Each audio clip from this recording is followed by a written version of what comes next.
Hello, everyone, and welcome back to the Best English Podcast. I am Olivia. And I am James. We are so happy to see you here today. Honestly, it's such a good day to learn some English. It really is. Before we get into the English lesson, we have a tiny favor to ask. It really helps us. Yes, please, if you enjoy learning with us, if you like our real conversations, don't forget to like this episode and subscribe to the channel. Absolutely, because when you subscribe, you aren't just helping us, you are helping yourself. You make sure you never miss a chance to improve your English. It's a win-win. Exactly. So hit that subscribe button. Now, today's podcast is very special. It's a little different. Yes, today's episode is actually specially made because of a request from one of our subscribers. And if she is watching right now, she will know exactly who she is. We got a message asking for help on a specific topic. Thank you so much for sending that request. Honestly, James, we love it when people tell us what they want to learn. Me too. Because this podcast, it's not just our podcast. It belongs to you guys, the listeners. So today we are talking about something very small, 3 little letters, but oh my goodness, they are so powerful and so confusing. Yes, we are talking about the 3 B's. Be, been, and being. Oh, I see people shivering right now. I know. When beginners hear these words, they panic. They think, oh no, grammar, this is too hard. But wait, stop, relax. Seriously, take a deep breath. Today, there is no grammar stress. We are not going to write rules on a board, no boring definitions. None of that. Just conversation, real life, easy English. That is how we learn best. And by the end of this podcast, you are going to feel much more confident. Not perfect, nobody is perfect, but confident. And confidence is way more important than perfection, always. Okay, let's start very softly. Let's start slow. Good idea. Let's take it easy. Olivia, let me ask you something. When you were learning a new language, did you ever feel scared to speak? Oh, all the time. I was terrified. I was always afraid of making mistakes. Same here. I remember thinking, what if I use the wrong word? What if I sound silly? What if people laugh at me? Exactly. And I know many of our listeners feel the same way right now. So, if you're listening and thinking, I'm not good at English, let us stop you right there. Yes, stop that thought immediately. You are not bad at English. You're just learning, and learning takes time. Be patient with yourself. Okay, now let's come back to our 3 troublemakers: be, been, and being. The 3 B's. Yes, they look similar, they sound similar, but they are used in different moments of life. Not grammar moments, life moments. I love that. Let's start with the simplest one, the word be. Okay, be. Be is like the base word. It's the starting point. It's the father of the word. That's a nice way to put it. We often use be when we talk about something in general or something that hasn't happened yet, something we want. Right. Can you give us a real-life example? Something easy. Sure. Let's say I have a goal. I say, I want to be confident in English. Nice sentence. I am not saying I am confident right now, and I'm not saying I was confident yesterday. Right. I am talking about a wish, a goal, something I want for my future. So, be is often connected to dreams or advice. Yes, like instructions. For example, a teacher says to a student, "Be quiet, please." Or my mom used to say to me, be careful. Or a friend says, "Be kind." These are not long actions. They're simple ideas. They're very common in daily English. Now, James, let me test you. Oh, okay. Test me. If I say to you, "I want to be happy," is that correct? Yes, perfect. Simple English, very natural, no stress at all. Okay, listeners, think about your own life. I want you to say this sentence with us in your head, or out loud if you can. Go ahead. I want to be. Maybe you want to be successful. I want to be successful. Or confident. I want to be confident. Or maybe I want to be better at English. See? That is be. That is the first one. Okay, now let's slowly move forward. Not fast, no running. Walking. We are walking. Let's talk about been. Ah, yes. This one scares people. It does. People write to us and say, Olivia, when do I use been? It's so confusing. And they look so worried. So let's calm everyone down. Okay, been is usually connected to the past, but not just any past. Right.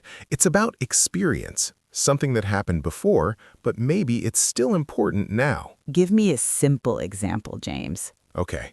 Let's say it's 6 p.m. and I had a very hard day at work. I might say, I have been tired all day. That feels very natural. Yes, I'm talking about my experience. I started the day tired, and I'm still tired now. Another example? Sure. I have been to Paris. Ah, very common. I have been to Paris. I am not saying I am in Paris right now, and I'm not saying I will go to Paris next week. No. I'm saying I experienced it before. I went there. I did it. It's in my life history. So been often means I was there or I experienced it. Exactly. Listeners, this is important. You do not need to remember the complex grammar names. No, forget the grammar books. Just remember the feeling. Been equals experience. Life experience.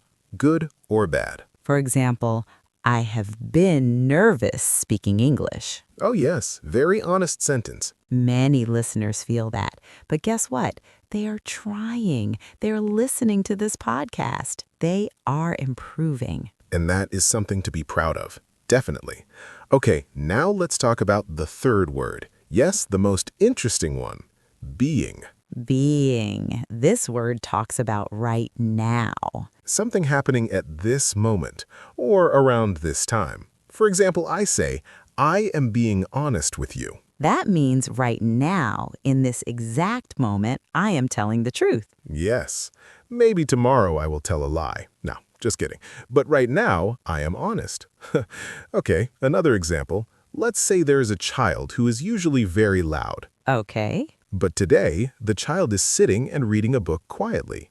I say, the child is being very quiet today. That means today, not always, but today, yes. So being is temporary. It changes like moods or situations. Let's compare them. This is a good trick. Okay. If I say, he is quiet, that sounds like his personality. He is a quiet man. Right. That is who he is. But if I say, he is being quiet, that sounds like right now he is acting quiet, but maybe he is usually loud. Exactly. See? No heavy grammar. Just feeling. Let's slow down again. Let's review. Good idea. Be is for a dream, advice, or an idea. Been is for experience, the past. And being is for happening right now. Simple. And remember, you do not need to master this today. Just understand it a little bit. Use it slowly. Even one sentence a day is enough. Before we go any further, let me say something important. Go ahead. Making mistakes in English is not shameful. Not at all. I agree 100%. Staying silent is worse because language is for speaking. It's for connecting. It's for confidence.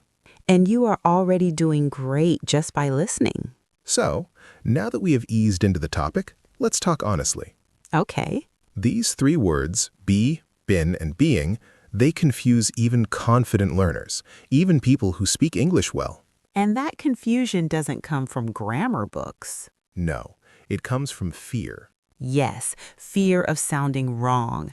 People tell me, Olivia, I understand English when I listen to you, but when I speak, my mind freezes. And many times, be, been, and being are the reason, because your brain stops and asks, which one do I use? Exactly. So let's slow down and understand them like humans, not students. I like that, like humans. Let's start with be again, but not like a classroom. Let's think about real life. When do we use be in daily life? Usually when we talk about hopes, advice, or future situations. For example, imagine someone starting a new job. They're scared. What do you say to them? I would say, just be confident, you'll do fine. Nice. Here, be is not about now or before. It's about mindset. It's about intention. It's encouragement.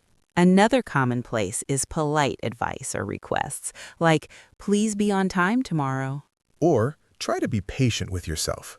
So, be is simple but powerful. It's open. It doesn't lock you into a specific time like yesterday or tomorrow.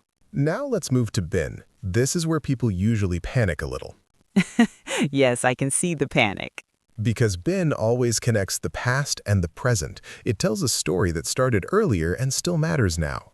Think about your own life. If you say, I have been busy this week, you are not only talking about the past.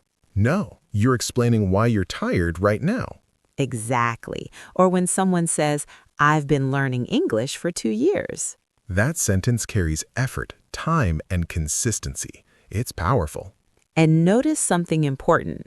Then never stands alone. It needs support.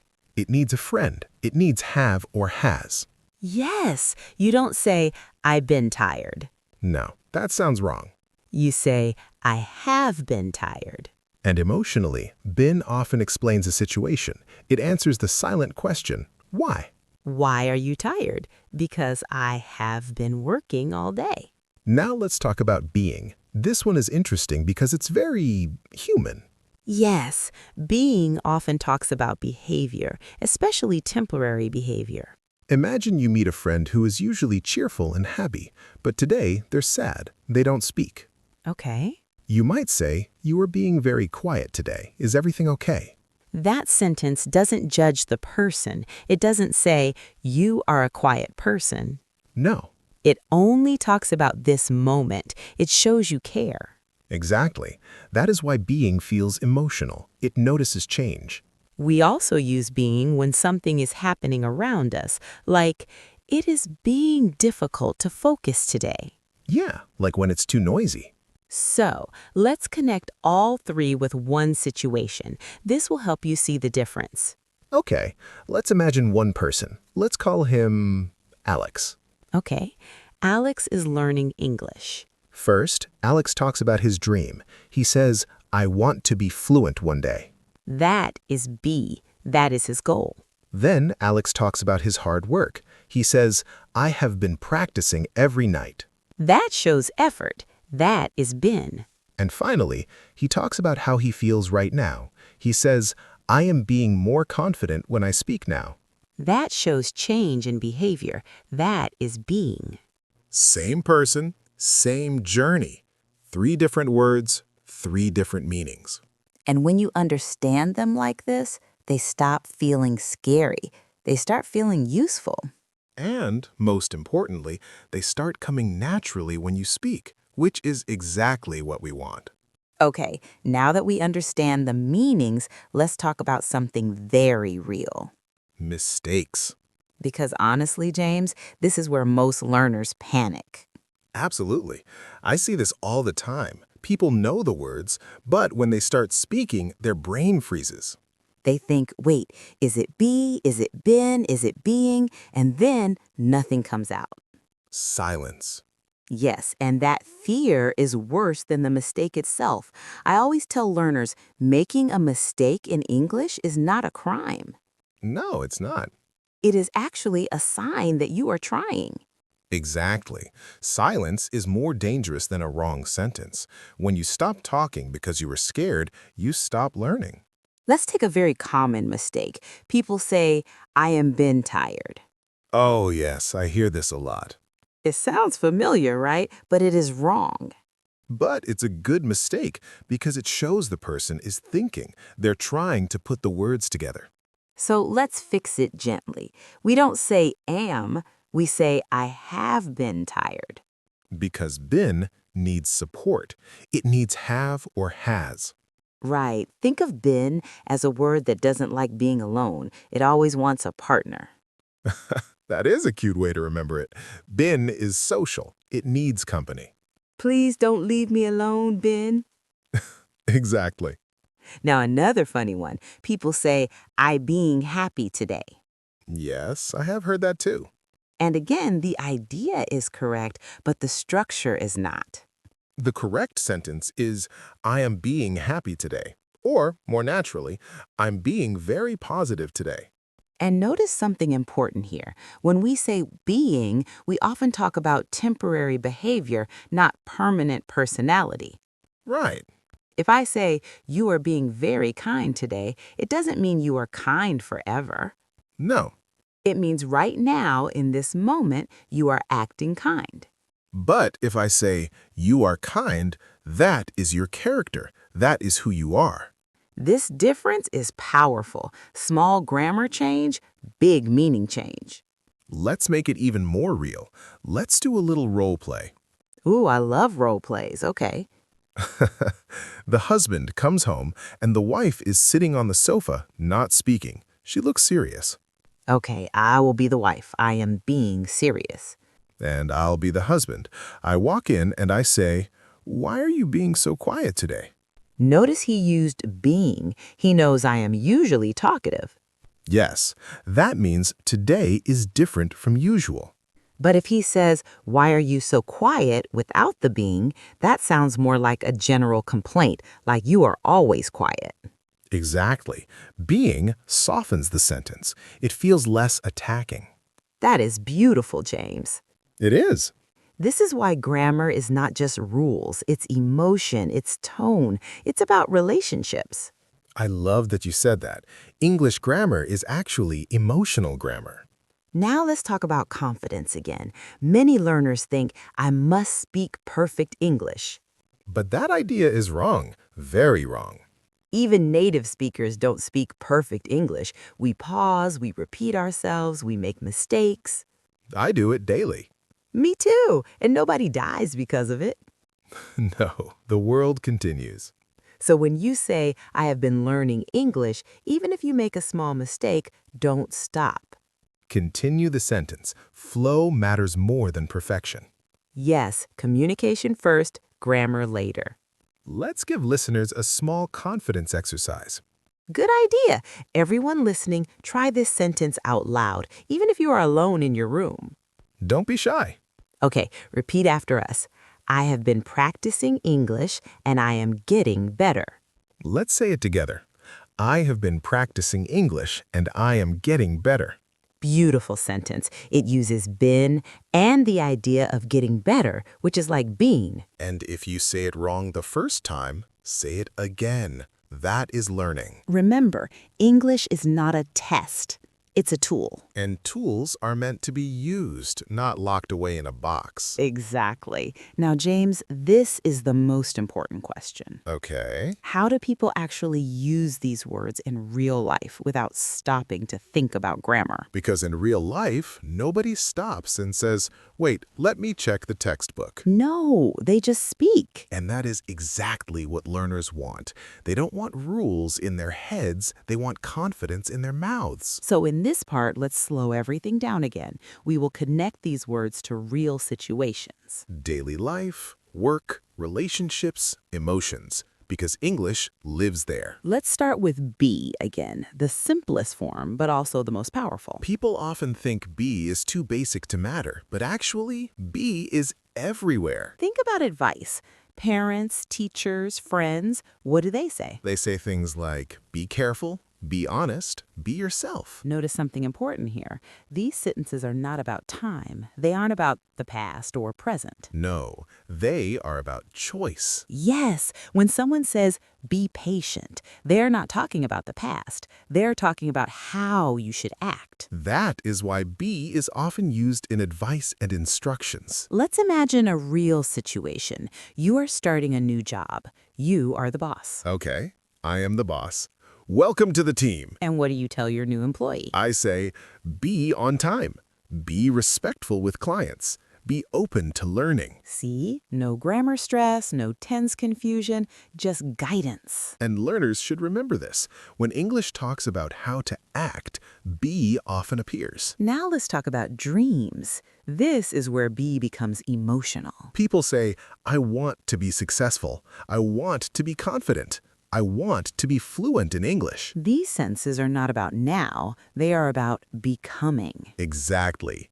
Be connects who you are now to who you want to be. And that is powerful for learners because language learning is a journey. So when someone says, I want to be better at speaking, that sentence already shows hope. It shows a growth mindset. I love it. Now let's move to been. This word carries experience. Yes.